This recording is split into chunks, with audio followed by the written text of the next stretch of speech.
Hi there, Steve Arterburn here, and thanks for joining me in Going Deeper. Hope and pray that we've got something a little deeper in your life that might help you, might motivate you, or inspire you. We've been going through the 12 gifts of life recovery, and one of these gifts might be more valuable to you than others, but I'll tell you, during this very difficult time in our lives, I think this 12th gift's pretty important. And of course, it's the gift of peace. Right before Jesus left, he said this, I am leaving you with a gift, peace of mind and heart. And the peace I give is a gift the world cannot give. So don't be troubled or afraid. That's right out of John 14:27. Well, the world really cannot give us true godly peace. But man, can it ever take it away from us? And I want to talk about some things that certainly destroy peace. And just one other scripture before I do. James tells us that those who are peacemakers will plant seeds of peace and reap a harvest of righteousness. Now, one of the big myths is that God honors peacekeepers.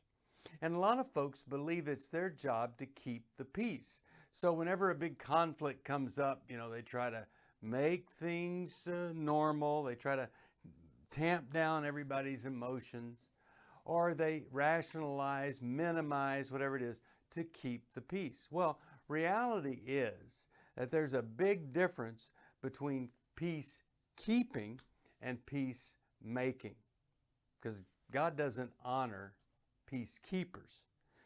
Peacekeepers are passive, peacekeepers are afraid, but peacemakers know this. Sometimes you have to disturb the peace to make peace.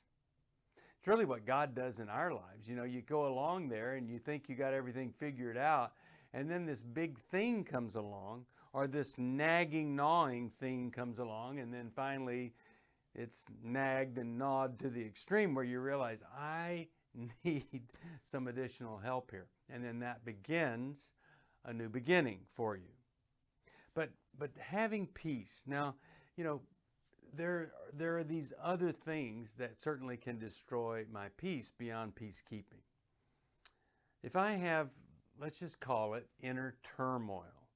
If I'm not really rooted or grounded in biblical truth, and somebody has this, they say this over here, and I think, oh, that's a good idea.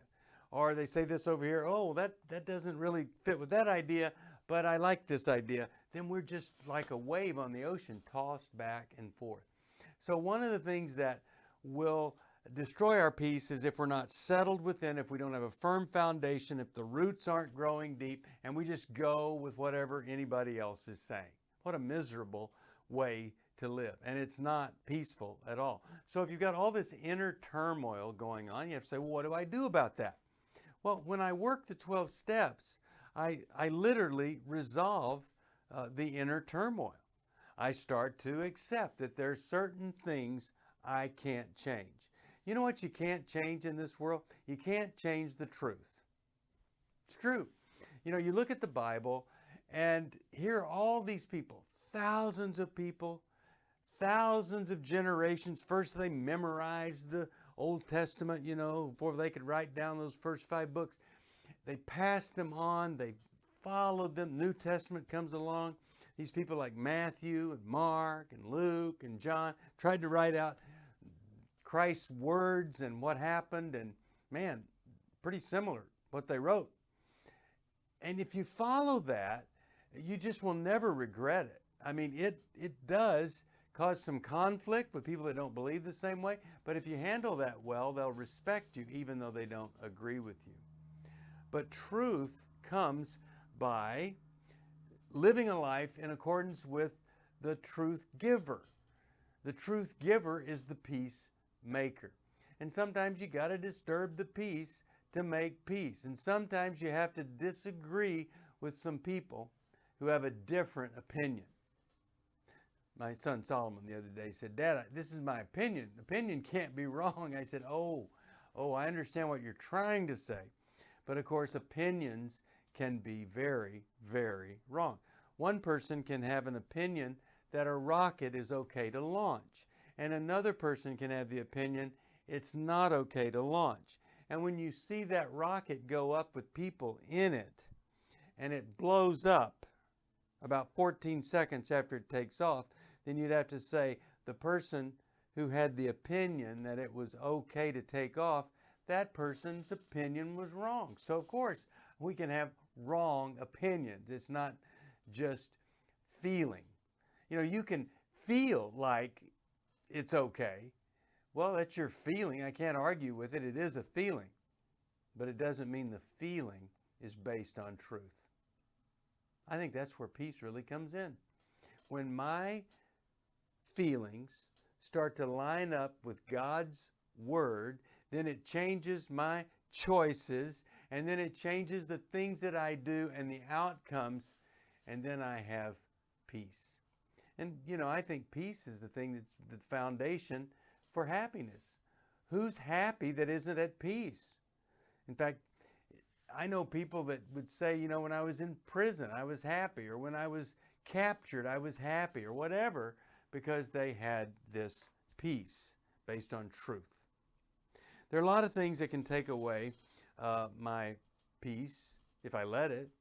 If I have relationships that are unhealthy and I don't have proper boundaries, well, then that's going to be a peace stealer. How about I've never made, this is kind of trite, but it's true, what if I have never made peace with my past? How do you do that? Well, if I'm walking around with a bunch of shame, then I accept Christ's forgiveness for whatever it is in my life that I feel ashamed of. Secondly, if I'm doing some stuff and so I have real guilt because I'm doing the wrong thing, I'm not obeying, then I need to change that behavior. And then I won't have any of that past building up full of regret because I did the wrong thing.